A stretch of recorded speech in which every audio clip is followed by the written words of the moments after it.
Пайгамбарыбыз деле кызы болгон. Пайгамбарыбыздын деле күйөө баласы болгон. Күйөө баласы Али радиаллаху кызы Фатима энебиз.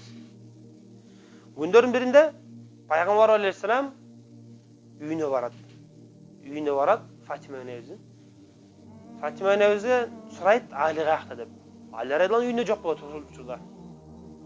Фатима айтат, Али экөөбүз бир нерсени талашып кеттик дагы, ал таарынып кетип калды. Үйдө жок дейт. Адатта Али радиаллаху Фатима энебиз менен кичине анча чырдашып кеткенде, анча-мынча. Ачуулангандан үйдөн чыгып кетип, барып топуракка онуп жатып алып эле дейт. Ошол себептен Али радиаллаху кошумча аты Абу Туроб деп аталып калган. Абу Туроб топурактын атасы деп. Пайгамбар алейхиссалам ошо жаткан жерине барат дагы тургузат аны.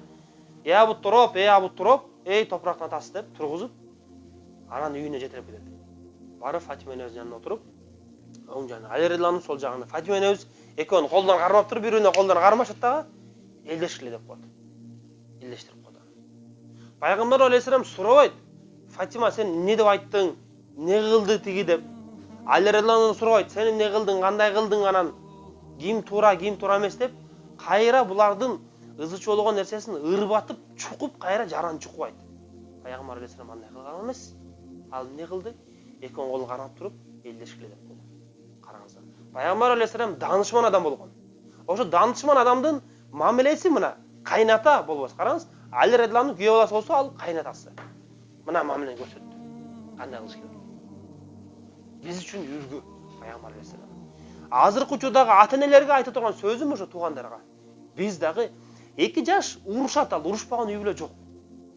Пайгамбар алейхиссалам үй бүлөсүндө да болгон ал нерсе. Бирок пайгамбар кандай кылды, эмне кылды? Мына биз үчүн үлгү жашоосу. Сабырдуулук кылды, кечиримдүүлүк.